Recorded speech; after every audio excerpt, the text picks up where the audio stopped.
waxyaabooyin baa jira haddii aad Turkiga timaado aad khalad ku dhici kartid. Dhalinyaro raba inaa website e-commerce website ganacsi in loo sameeyo. Asalaamu calaykum waraxmatullahi wabarakaatu. Akhyaarta aad iyo aad ayaan idin salaamayaa. Ankara waxay noqotay inaan si degdeg uga soo baxo aniga oo waxyaabo badan soo duubin ama meelo badan aan soo ziyaaran. Marka saa daraadeed imaka ahaan suuradda darkasan waxay ka dhigan tahay waa aniga oo anigoo sugaya diyaaradii aan ku tegi lahaa Istanbul. Ankara waan ka soo dhamaaday.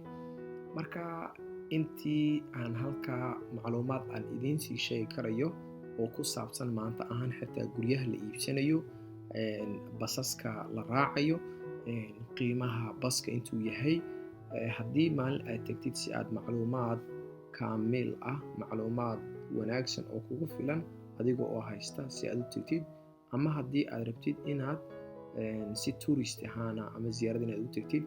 Halkaa imaka aan soo maray waxay ka dhigan tahay waa Ankara dusheedii. Videoga imaka haddii tolomeynta wixii ka dambaysa Istanbul ayaan ka sheekeyn doonaa iyo as a general ahaan Turkiga oo aan ka bilaabi doono iqaamada iyo khaladaan fara badan oo dadka qaarkood ay ku dhacaan.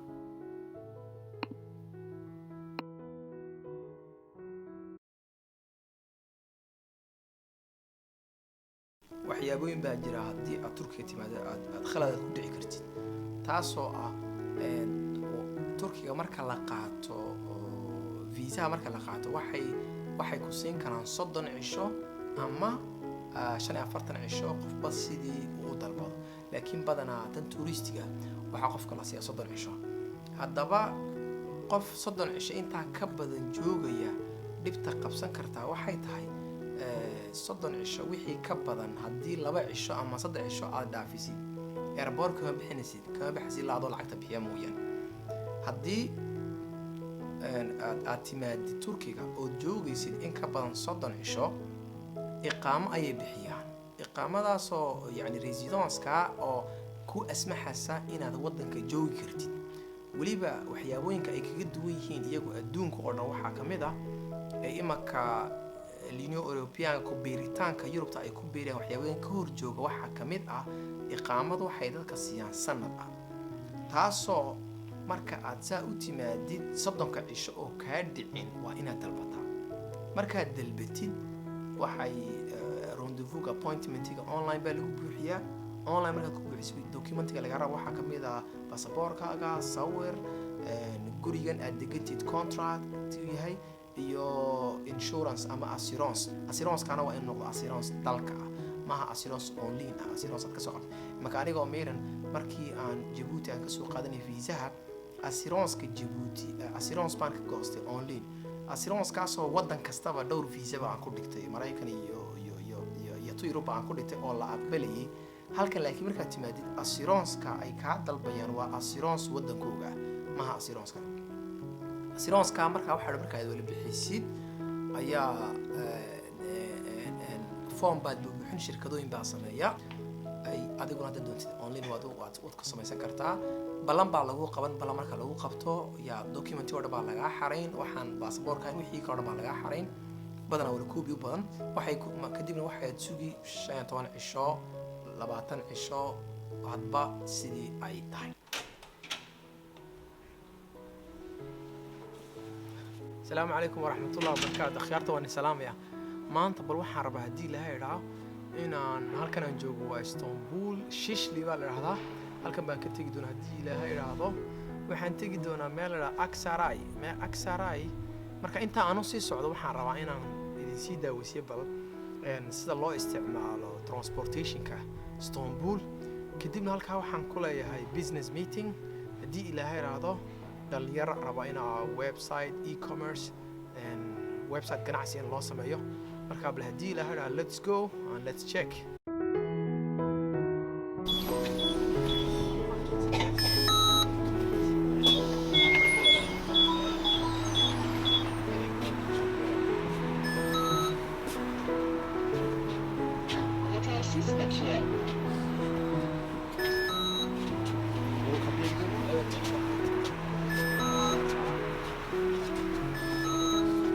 baska waxaa loo isticmaalaa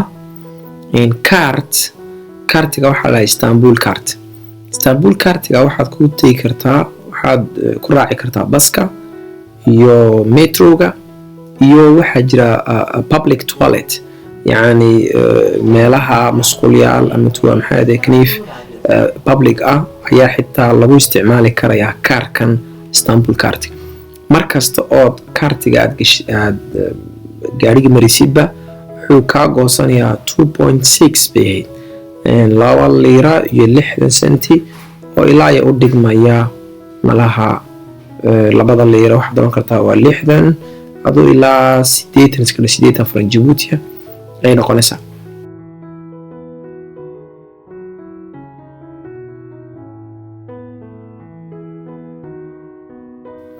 gaari kasta marka wuxuu leeyahay shaashad ku dhex taala oo kolba stationka ama maxadada la joogo kuu sheegaysa. marka way yar tahay sidaad u lumtahay haddii mar aad gaariyaasha aad isticmaashid GPS tana aad ku isticmaashid. mar hore video ka horreysay waxaan ku sheegay bahayd labada saaxiibeed aad iyo aad u isticmaali doonto waxa weyn waa GPS ta iyo Google Translate. imanka ahaan bal meeshii aan ku socday waan soo gaadhay, stationka baan ku dhaadhacay. stationka waxa la radaa waa meeshii u dhaweyd Aksarayna waa meel aad iyo aad u buuq badan, waxaan ku leeyahay traffic aad iyo aad ugu badan yahay, dad fara badan ayaa waxaan ku leeyahay waa sidii central oo kale, yacni ama sida Djibouti oo kale marka la sheegay, yacni Bletramboy oo kale weeyaan. hadday noqoto metrogii, hadday noqoto baskii caadiga. waxaa eedaan dhacaya dhammaantood waa wada cajalad weeyaan. eedaanka halkan ma jiro oo sheekh qabanayo eedaame ma jiro, waa wada cajalado. waxa aad maqlaysiin eedaankaan maqlaysiin dhammaantood wada cajalad weeyaan. cajalad baa automatic loogu samaynayaa, kadib marka waqtiga gaadho ayuu ku eedaamayaa. mar kaliya taa la eedaamaa, mar kaliya waxay maalinta jimcaha. وكانك مصطفى نكانا وابونا ويان بعشو ناكسن صح. Thank you, Mahad, for this opportunity. Let me give you just a brief introduction for Afriwaka. The business concept, as you know, you are aware of it. It's a B2B company. We support the African suppliers and farmers to create markets for their products. And as I told you last time, when you are as an e-commerce, you have to start first with your own idea and with your own product, then go and sell that product. If that product is working, that means, or maybe if you are getting more visitors, so now you have to invite the others to come to your website. Him does, hey, welcome to this one, okay? But at that time, you have to promote this product also, because that's what we are doing also in Djibouti, okay? You have to promote a service. That promotion is from your pocket.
iminka waxaan ka wadnay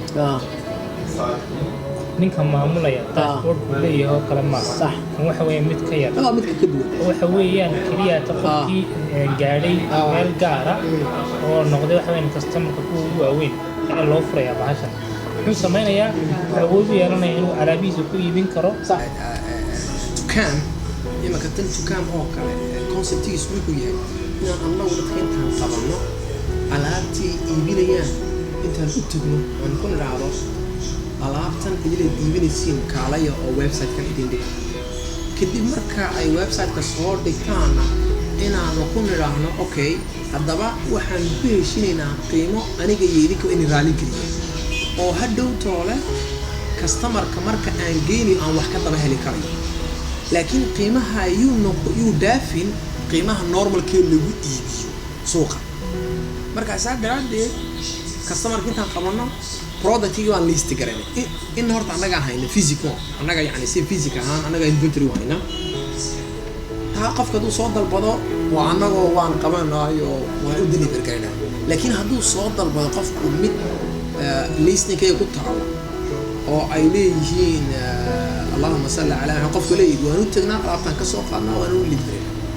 waxaasoo dhanna waa free delivery si cashaan loo ganacsiga markaas idinku waa conceptigan aan wadno meer alxamdulilah marka waan soo dhammaynay wixii aan qaban karno ilaaha khiyaarta waxaan ku leeyahay Buni Brand iyo Africa Waka markaas dhalinyarta waxaan ku leeyahay ganacsiga halkan Turkiga kule yan maanta leeyahay wixii project aan kula hadalnay wixii website e-commerce wixii mahdi oo GB Smart wixii aan sameynay yani kala hadalnay qaybtii ugu badan waan dhammaynay imaka ahaana badayinka iyagaan iski barayaa iyo wax ay kelmado kusoo gabagabeeyaan okay go ahead master brand waka go ahead bismillaahir rahmaanir rahiim waan ku dhawahay injineer Mahdi Miicaad barnaamijkaaga maanta runtii maanta waxaad maalin aad u qurux badan maalin wax badan aan wadaagnay injineer Mahdi aad iyo aad baad ugu mahadsan tahay qaabka quruxda badan leh ee aad noogu soo bandhigtay shaqooyinka aad qabato qaabka quruxda badan leh noola wadaagtay fikradaada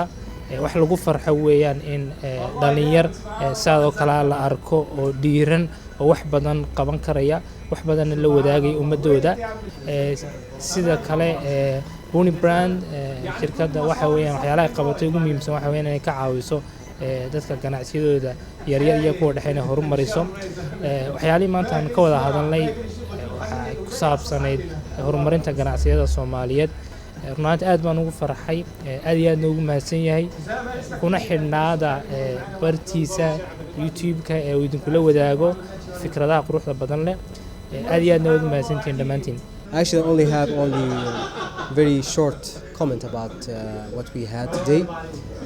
We have very rich meetings, and I do believe that we're going to have a long-lasting relationship with him. I do believe Engineer Mahad is very professional, and he has very excellent work ethics. And he showed me his work, and I really liked it. I recommend him as well. Because now I would like to say also that we are live, by the way, Afriwaka, our new platform, it's live, so check it. safarkayga intaasaan kusoo gabagabeeyey imika waxaan usoo jeedaa waa ilaa halka ay Djibouti laakiin ta kale raaci lahaa waxay tahay su'aalo laga weydiiyay waxay kamid tahay guryaha marka la iibsanayo balka waran guryaha iibsitaankoodu ilaa $20,000 waa lagu sheegay $30,000 waa lagu sheegay $40,000 waa lagu sheegay waa guri 3 maqsin ah oo xamaamkii iyo madbaxiina leh taa way jirtaa inta kale ee dhalashada ma lagu helaa taa dhalashada ilaa hadda waxaan kale wax rasmi ah anuu ma maqal laakiin dawladdu waxay sheegtaa $250,000 qofku hadduu investment ku sameeyo ayuu u xaq leeyahay weliba inuu dhalashada dalban karo taa ahaan ayay jirtaa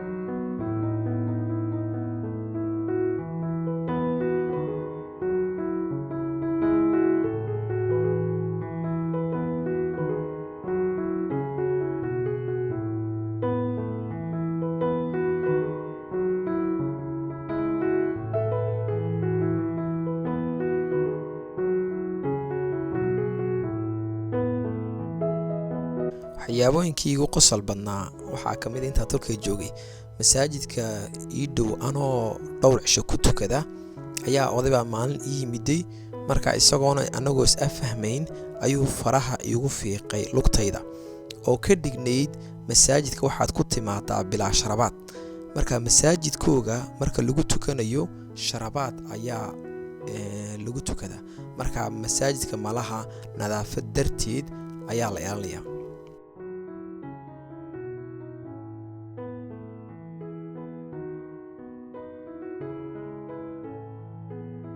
waxyaabooyinka kale igu qosol badnaydna waxaa ka mid ah anoo mid taxi maalin ku jira ayaa bir dikada ka soo dhex baxday ayaan arko markaasaan ku war birta ka joogso ilaan birtani waxa loogu talagalay gaarigu markuu xagga kale ka soo socdo ayay qabanaysaa laakiin halkan taxigu ka socdo marka uu u socdo wax dhib ama yeelas waxyaabooyinka igu yaab badnaa waxaa ka mid ah qambaar shimbiraha la cunaya hadhuudh annagu waxaan naqaanaa qambaarku inuu hilibka iyo qanjidhada inuu cuno laakiin kani hadhuudhkii buu la cunayay malaha waxaa saamaysaan u malaynayaa hilibka qaaliga darteed waayo waddankan hilibkiisu aad iyo aad ayuu qaali u yahay